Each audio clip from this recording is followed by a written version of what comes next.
বিহু আহি পালেহি কুলিয়ে কান্দে ৰৈ ৰৈ ঢাকুৱাল গৈ পালেনে মোৰেনো বাতৰি লৈ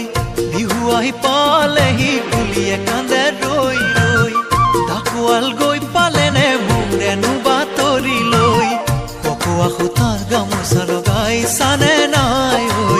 সান্দহ চিৰা খুন্দিবা বিহু যাম ছুটি লৈ দেহিয়া